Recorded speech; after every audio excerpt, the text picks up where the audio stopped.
What is going on, everybody? Welcome back to the channel. After Sound here, bringing you Splinterlands content every single day. We also stream right here on this channel every Tuesday, Thursday, and Sunday morning, so come by and say hello. All right, well, I wanted to do a quick DEC health check since we haven't really looked at the supply ever since, I think it was on stream maybe a week ago or so. We magically found like another 160 billion, or sorry, 160 million, which was so disappointing, but hopefully there aren't any more sneaky DEC just hiding under couch cushions that are going to be discovered at a later time. So we are back up to just under 6.4 billion, and we've seen this again start to decline. I think we're burning roughly 1 million or so DEC per day, which is probably mainly just going to guilds right now, or potions if that's where people are choosing to burn their DEC, although you do get a lot of potions in these chests. So we're working our way down. One thing I wanted to share with you was this note from Aggie in Mav chat a couple of days ago. And you can see right here, so he's talking about DEC and saying that 2 billion of the supply is with SPL, or with the team. A bunch is in pools, and it's like 1 to 3 billion that are reasonably liquid. Now, we could go through some of the team wallets to actually verify some of this, and we have done that in the past, but I like the fact that Aggie kind of has that 2 billion number, and we're gonna take his word on that, because to me, the team is one of the most responsible, and in my opinion, should be one of the most responsible people with DEC. And what do I mean by that?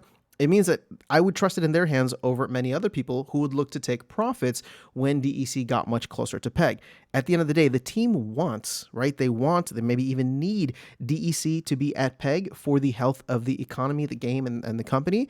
And so they will not be irresponsibly tanking DEC by just selling it in mass and pushing the peg down, right? The idea is to get DEC to peg, get the economy healthy and stabilized, and then if they're holding on to a bunch of DEC like they are right now, they don't want to be selling it right now when it's 30% below peg. They want there to be so many sinks that DEC constantly keeps going above the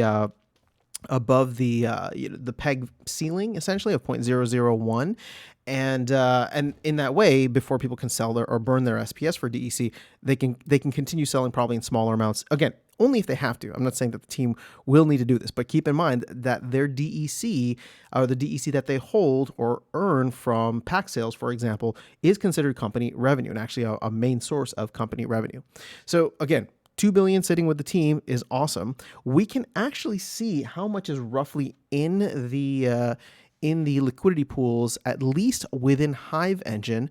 And I think that this is going to be important here, because over here within the Tribal Dex pools, you can see in the top two pools, so this is swap.hive and DEC, this is 654 million. And then the DEC SPS has actually 1.875 billion DEC. So between these two, there's, about, what is this? Almost 2.5 billion, right? And then you got 14 million DEC, 4 million DEC. So again, I would say across all the pools, we currently have, again, rough estimation, about 2.5 billion DEC. So when you have 2 billion with the team, another 2.5 billion that is currently locked up in the liquidity pools, we take a look at what is left. Well, 6.4, we'll just say 6.4 minus 4.5 leaves about 1.9 billion DEC that we need to work towards, which is what gets me excited for DECB, which will be out this week, hopefully, right, on this week's release. We already have the market sell page and saying for February 8th. Now, in the most ideal scenario where no vouchers are burned, we would burn through roughly 1.6 billion DEC, and then of course there'd be 2 billion DECB created from that. But I have a feeling, just like many others, that vouchers are going to be used in mass for this. So I don't know what that ratio is going to be. But either way, I don't think it's going to be all vouchers. I actually don't think it can be all vouchers. There's not enough vouchers to fulfill that. So to me, that's where it gets exciting, because we're starting to really eat in towards that 1.9 billion that is kind of just swimming around and not currently in liquidity pools. Now, the thing is, the liquidity pools actually are liquid, right? People can pull out their DEC, use it, burn it, spend it, sell it, whatever they want to do at any time. Of course, they'll have to be cognizant of permanent loss, or impermanent loss, I should say. And so it's not like it's locked into the liquidity pools. But one thing you need to keep in mind is that if people start withdrawing from the liquidity pools, then these numbers here, the LP rewards, will start to go up in a very nice way. So DECB or DEC and BUSD, right? You get 14, just under 15% here. You get 17.8% for the Ethereum version, right? DEC DAI. Swap.hive and DEC, you get 28% return. DEC and SPS combined, because you get both of these, right? So combined, that's over 40, maybe 41%.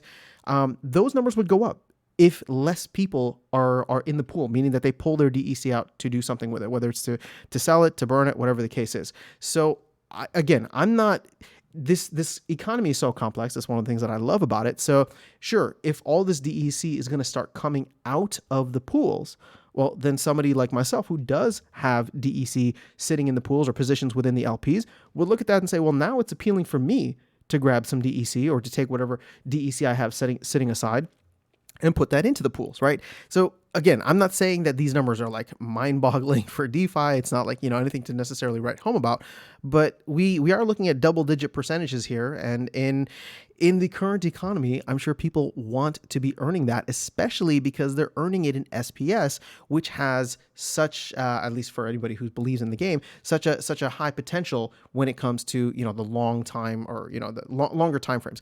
SPS is currently trading around 3 cents. So let me give you an example, right? SPS is currently trading around 3 cents right now. So if I'm earning, we'll just call it a 15% APR on the DEC BUSD, that's at SPS being 3 cents. But I'm holding that SPS, and 1 SPS will always equal 1 SPS.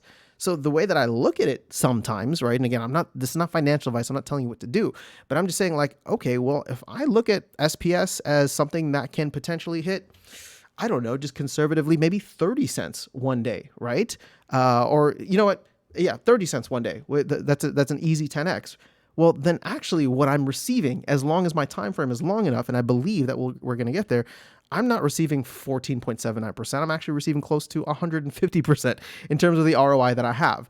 So again, I'm not saying that this is the best way or only way that you can look at it, but and I'm kind of getting away from my broader point here with DEC, but it's just like, if these numbers start to go up, then it just becomes more appealing for other people that want to participate in the DeFi side. So when we look at it, I actually really like that 1.9 billion number. And again, it makes me excited for the DECB that is going to be coming into existence soon. Now, I don't think that 2 billion DECB is actually enough. I really wish we had overshot, just because, again, the sooner we get to the flywheel, the better for the game entirely, in my opinion. But again, I can understand people not wanting to spend on land potions and such, but DECB is that kind of not pre-sale, but pre-buying of like, prepaying. There you go. Prepaying for things on your land or whatever else you want to do in the future. You are getting that 25% return, right? Converting your DEC into DECB for future things. And some of those future things might just be around the corner with guilds, with guild alliances, and then anything that has to do with land in the second half of this year, if and when we get it during that time frame. So again, all I'm trying to say, and we'll go back to the focus on DEC here, but I'm not saying that we're going to be at the peg anytime soon, but I'm starting to get really excited about DECB launching and being on sale over the next couple of weeks. I don't know if DECB is going to sell it like that, and even if it does, maybe we disappear a bunch of vouchers or burn a bunch of vouchers. But either way, I'm still excited about where DECB can bring us in the short to midterm. And again, I know I'm focused on DEC here, but if we're going to talk about vouchers, I mean, that could be a heck of a lot of vouchers that are burned.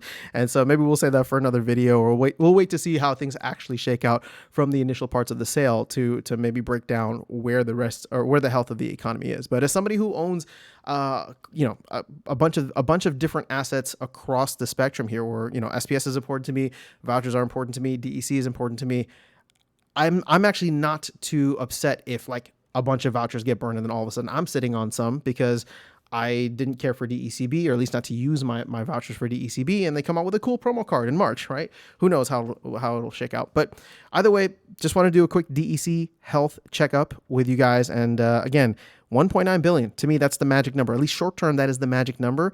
And I think there's a good chance that we burn through maybe half of that, maybe even more, and that we could start to see some interesting things happen if that ends up being the case.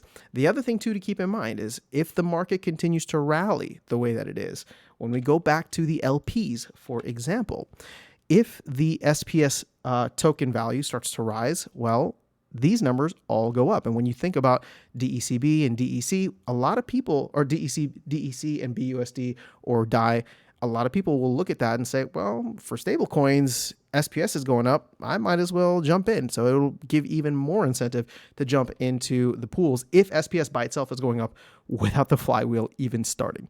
So that is all I have for you guys. I will catch you all in the next video and see you around the game. Let me know your thoughts in the comments below. Take care.